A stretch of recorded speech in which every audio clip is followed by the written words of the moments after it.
gis nga dëkk bi ay loi mu fi dëgg la am na loi yoo xam ne they are archaic from colonial time nit nañ pour reform ko mu match ak our current realities and the future generations that is to come right yooyu ñu fa waaye am na yoo xam ne boo ko seetee ba seetaat ko nekk na loi yoo xam ne luñ mën a continuer di use la parce que mu ngi protect the interests of the citizenry okay I disagree with you this thing biñ dee naxee te xam naa ne loolu lañ dem naxee ko gars yi Sanyang yi government moom bépp laan bu nekk si dëkk bi loolu noonu manipulation la gis nga déglu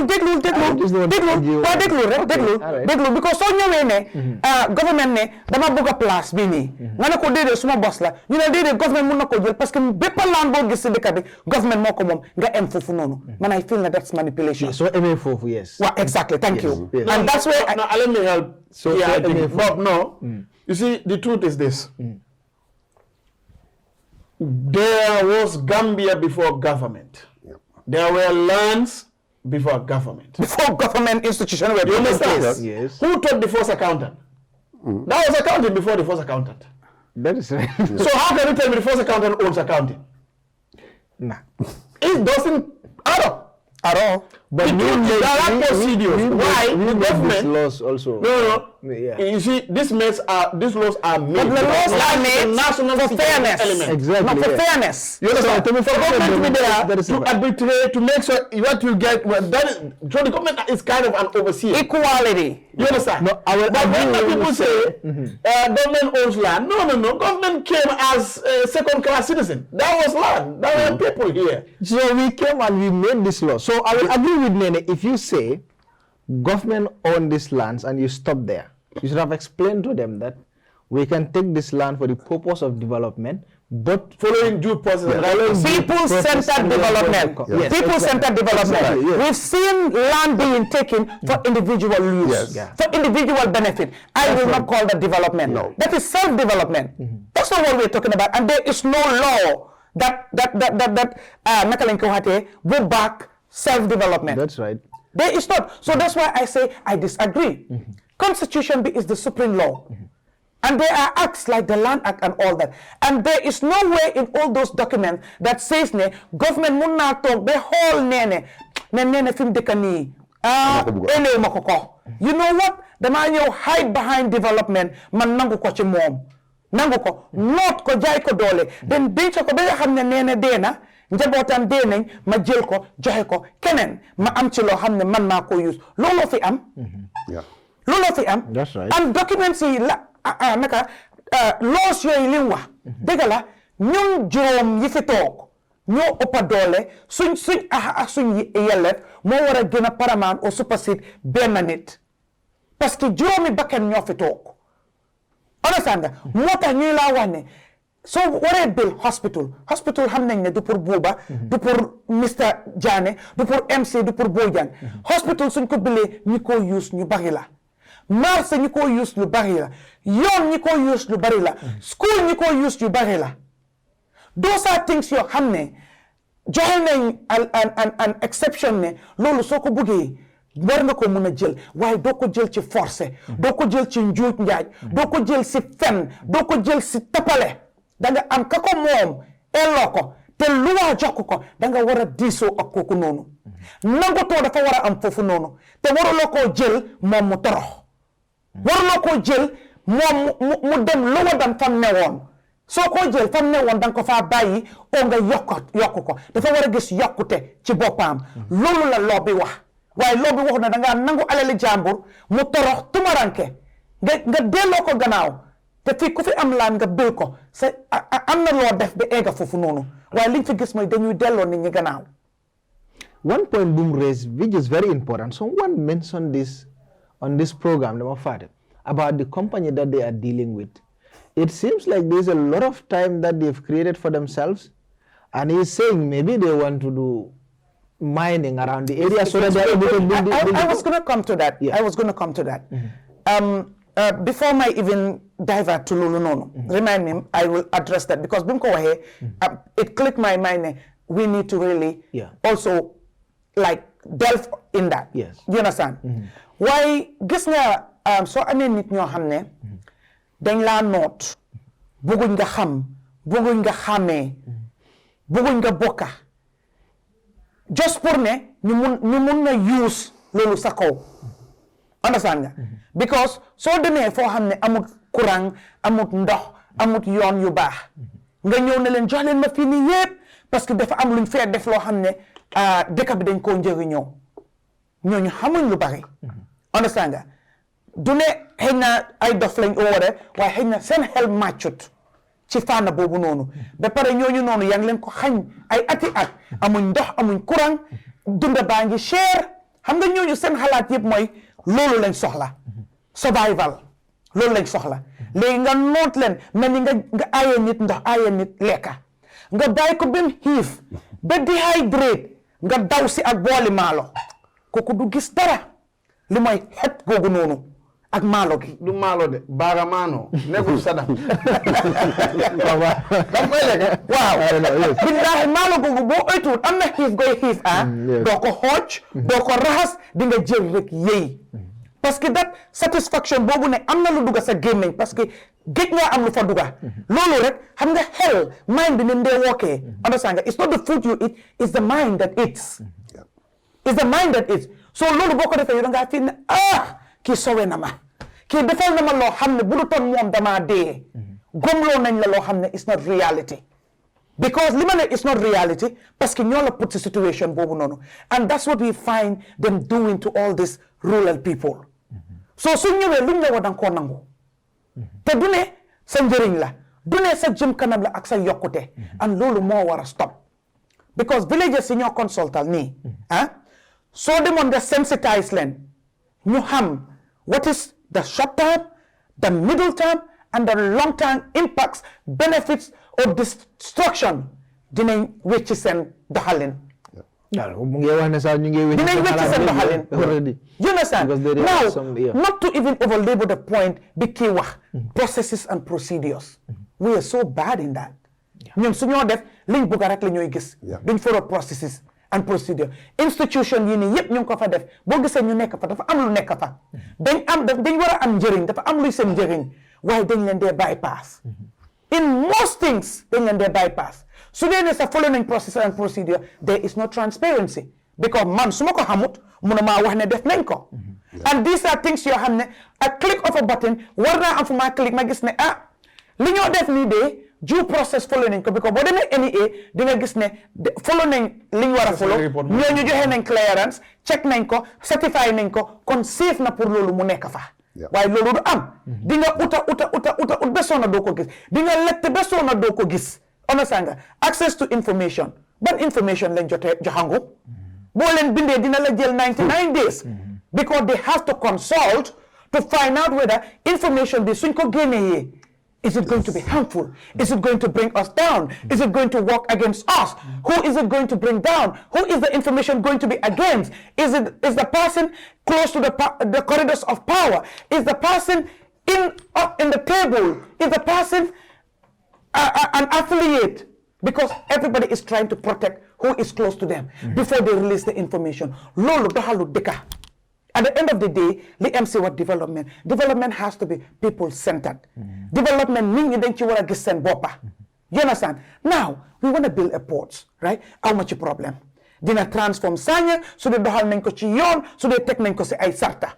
Waaye suñ port biñ am nii ak fim tollu ak jànkuwante jafe-jafe yi ñooy jànkuwante balaa ngaa defar beneen ba nga am mu baax balaa ngaa defar beneen ba nga am muy serve a purpose balaa ngaa defar beneen la nga am dugal ci xaalis bu bari nit ñi gis ci seen bopp why are we so good in starting it's not working it's not serving purpose we jump to do another one we create and create and create and create haphazard substandard pit bottom low level just in the name of quantity but not quality and we need to really move away from that. In the name of Marco Fedef. In the name of Marco Fidel.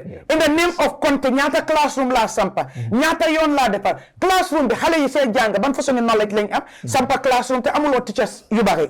Amuloo teachers yu qualified. Because fayuloo leen. yaa ngi téye seen allowance si. ñu ngi joy, ñu ngi strike. Di sit down strike 1 week, 2 weeks. Xale yaa ngi toog jànguñ.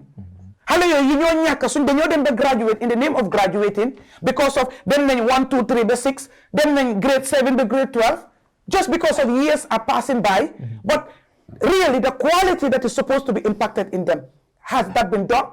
So pour man build classroom amul njëriñ build a clinic, a health center, just buildings, but then you're not supposed to provide services. Just in the name of Marco def ñaata laa fi def quantity, not quality. Senegal you build ports you bury. I don't know that the authorities are aware. But then you know what? The system port being now how many containers are going to Senegal? Trucks bringing it. Now the plan is they don't take fees in ports. It wouldn't work, you know. Let me make this clear. I always tell people this, and when I say it, they will think I don't like Senegal. No, the single most lethal national security threat is Senegal to the Gambia. Yeah. Because we're surrounded. Well, not surrounded, but 3 sides Actually of surrounded. Somalis, yes. And what they're doing, they're very strategic. Yes. Even this Senegal bridge, a time would come, what we should get from it, it will not. Because they are working. Their politicians are very smart and they love their country. Exactly. Now, if we are patriotic, yes, they're not individualistic. That is why we have to look at it carefully. How do we counter these things? Now, regarding, I would love that my good brother, for me, he's a very good brother to me, Mr. Jobate. Yes, you know, to invite him. Let him clarify. You have to invite him. Let him clarify some more. MC will facilitate. Yeah, you will come. I pray he comes. He will come. He will come. So usually for him is me do that. That would be very nice. And when he comes, usually he accepts. So because I'm going to waxtaane, you understand, mom tamit ma explain, you know, and bring a lot of clarity, mu indi leeral, evidences, documentation, pour nit ñi xam because xam nga lan la, looy def nga ne pour nit ñi la. People have to be carried along. People have to be carried along. People have to be informed. People have to be sensitized. They give their blessing you support la ci. Parce que askan bi luñ la support rek dafa dem. Waaye askan bi boo leen boolewul ñu am résistant. Sa success dafa métti. Su dee ne di nga succeed at all. And loolu mooy problème bi dañ bëgg a nëbbu te ñii nëbbu xamuñ xamaale wuñ. wax naa fi si benn show ne understand nga am na lu xewoon ma ne borom I'm not surprised ne loolu xew na parce que borom jàngut and then I was crucified but at the end of the day I was vindicated. I was. But now going back ports like I said ñu ngi am bii nii understand nga gis nañ ni ñoo jànkuwante foofu ñu ne ñu bëgg a build another one right. Let's go back and make sure we get this one right. Once we get it right dama wax ne container yi dem Sénégal yëpp dina stop because key business moom lu ko itteel mooy time turnover lii jël 10 days moo ko gën a lii jël 30 days or 60 days ok du mun a stop Sénégal waaye tamit dina mun a wàññi lu bari because suñ koom-koom mu ngi wàññi ko when it comes to foofu noonu then suñ nekkee at a stage boo xam ne war nañoo mun a maximize our gains there then nga diversify because decentralization dafa baax dëkk bu nekk da nga war a am lu bari benn ñaar ñetta pour nga ne nit ñi gis nañ seen boppa pour kenn du jógee ba naka koy na war a ñëw fii pour génnee bagage war a delluwaat it's costly moo tax bagage a ngi cher si dëkk bi parce que ku nekk da loolu yëpp da nga ko war a delluwaat si sa guut si then consumer bi mooy sofa gis nga mag ñi dañuy wax ne gis nga xel lépp lu mu fekk ci nit mun naka alal lépp lu mu fekk ci nit mun na ko wécc ba mu des xel alal mun naa wécc nit def la nga bulu nga green nga lee parce que daf dee def nit mu rëy waaye sa xel war ko mun a wécce te xel lum nàcca xel moo ko war a jëlaat waaye man dama dee wonda with all the naka lañ dee waxee affaire bi credentials the degrees the titles waaye su borom defee nga ne déedéet kii kana ko jàngal. Dr. Sise actually answered one of your questions, you raised last week. He apologized actually. He said it is the African Development Bank, not the World Bank. Oh, he said he doesn't know why he was saying that. Yes. He apologized. No, but that's the problem in this day and age. But that's why I told you the hardest degree to actually finish in any university is law. It's very difficult. Does anybody even gets a degree in that? Because you keep learning. You stay in the school forever. You never graduate. And just about that, he said it's difficult to implement the diaspora voting also. Actually, Professor Jibril Fala and other people did research, comprehensive research, and gave all the data and ways this can be done at a very minimal cost for government for this voting to actually happen. But so all he's saying is not true. Well, you don't need data, whatever. You need raw data. After you have an embassy, all this, you don't even need data. No, but you know, just doctor is complicated. Is that aimed at ñi nga xam ne jàng nañ wala ñi nga xam ne jànguñ parce que léegi-léegi di nga gis nit wax dara nga xalaat ko nga seet ne ki moo waxal nga xalaat ne kii musut a àgga si Yundum airport sax yaara fan du egg si kaw plane wala musut a àgga Barra port ba Banjul post ba mun laa wax la ne nekkoon di North Bank wala la ne nekk si Sénégal so suñu demee si Gambia is more developed Gambia's got better health care system in the sub-region ba gaa nga ñëw fii pour training nga ñëw fii pour training because our people are so sick that we have the sickness for them to learn from. Yes, they have people that can practicalize because president bi dañ ko misinform si angle boobu. Yes. Understand nga because moom nga wane ni yaa ngi ñëw fii di faju di train fii wala moom understand ne train boobu because amul ñu mën a faj gaay so dañu volunteer. Understand so moo tax boo am na fu mu waxee ne Please, you forgot about that. the issue na yara woon ne ñi ngi sign tokkale sign agreement and loolu nekku first time si nguuru because most of our agreements yi fii agreements yi fa lañ ko signé ko signé Sénégal so yëpp agreements yëpp signé ko Gambia fii yow nee na daan loolu ñu dem. man agreement sax amul problème fu ñu ko signé waaye ndax dañ dee read properly pour protect our interests. ndax dañ nañ ñëpp war xam nga agreement bi by law waruloo koo signé without demut ci assembly bi député si war a debate ñu xool agreement waaye ñaata agreement now let's move on. dafa dem assembly. so lu moo ko naka Africa 50 bi dafa dem assembly. ndax dem nañu I could be mistaken. yeah but li nekk problème mooy soo demee pour sign agreement te demuloo ak lawyers agreement yi waaye li ñu la tegal si sa kanam doo xam lan ngaa sign moo tax ñu amoon the problem with the oil that company with the oil should have paid a lot of money in should have paid a lot of money in fines they packed up their bags and so went all these agreements yi dafa war a jaar due process bu nga xam ne leen toog debate ko wax seen xalaat ñoo ko signal mooy Gambians yi du yow individuals Gambians ko signal example the summit bu passé woon noonu naka affaire bi tudda biñ demoon ba ñu yëngal réew mi bi Sonko ñëwee mooy di business forum bi yooyu Gambia Sénégal whatever seen agreement si dañ prépare tâche foog nañ ñi dañoo ñëw sign non it took them up to one ko su guddi pour di change waaw ñu ñëw nañ dañ Sénégalais waaw just pour wan la rek ñu ngi protect seen bopp even galabi kañ la staff na ay 1 o'clock yooyu pour loolu Sonko dañu ba depuis 7 o'clock na start even the prime minister dafa am pour xaar affaire yi doon ba mu jeex mu door a ñibbi sorry Bob, let's divert a bit here. So but we you know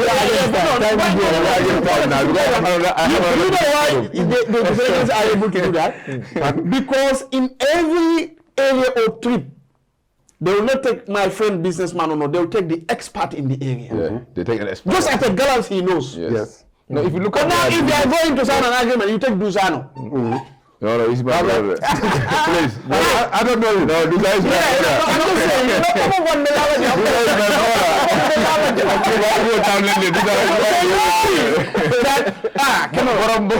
and let's clarify this. Even our dean, whether Christian or so, there are criteria for an imam. So let's people stop saying, oh no, Gambian I'm not right. Wow, can we I'm right? There are guidelines and criteria. Let's follow that. Okay. All right. You wanted to talk about the company.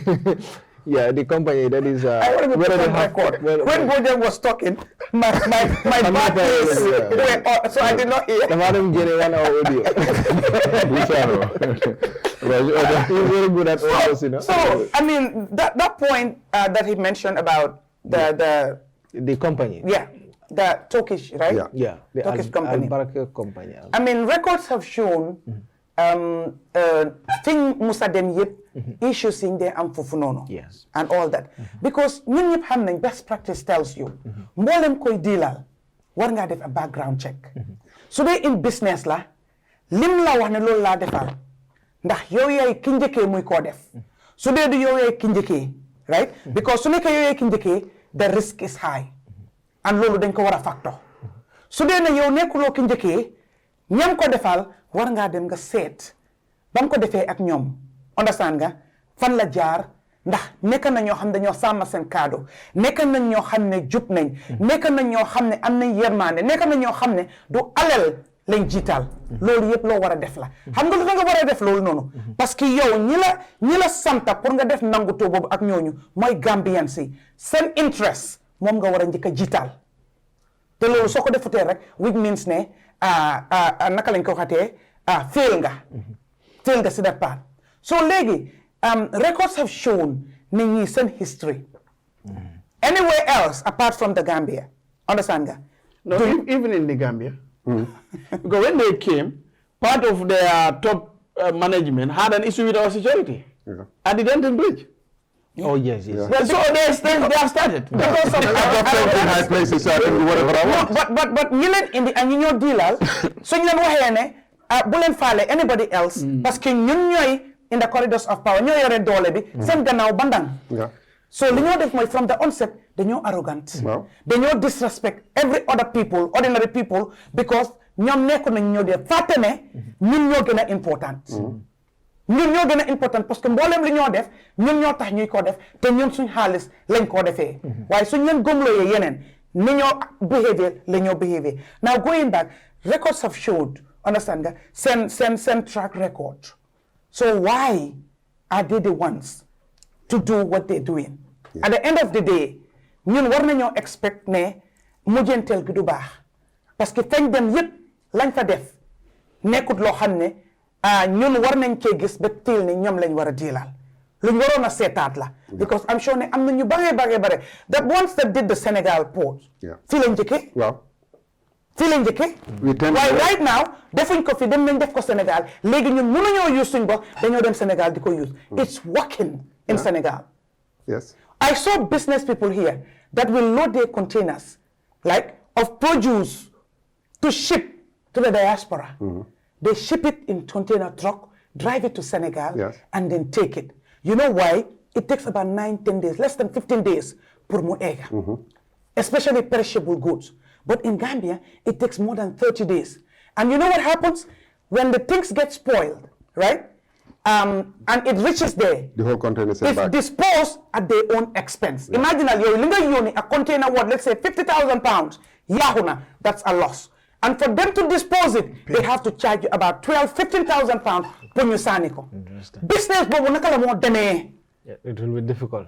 how can that business thrive noonu waxante dëgga ñu bare ngee sampa invest seen xaalis ba pare mu ne kaput dee moo taxit mental illness réelo ñu jàppuñ ko de parce que nit koo xam ne da nga liggéey ay ati at nga ñëw jël sa xaalis dugal ko pour loo xam ne dafa continuer nga teeda nga tekki mu jékki-jékki bés rek yëpp ne mental malaise yëpp mu dem dëgg la yàlla am na de yàlla am na waaye yéen ay métti na métti boo xam ne yaram bi tamit deret moo faa daw ak ndox am na li moo def ci yow bi nga xam ne dina la yëngal dina la yaaxa ñu bari ñu ngi leen gis ñu ngi nekk di def loolu noonu lii moo ko te du kenn gis nga dëkk boo fa juddoo nga yaroo fa nga liggéey fa par force da nga fa war a tekki absolutely par force da nga fa war a tekki te naka ngaa tekkee mooy ñi nga xam ne lañ dénk koom-koom yi dëkk bi ñoo la war a dooleel ñoo la war a dimbale ñoo la war a mboot waaye fii ñu bari ñi fi tekki dañ génn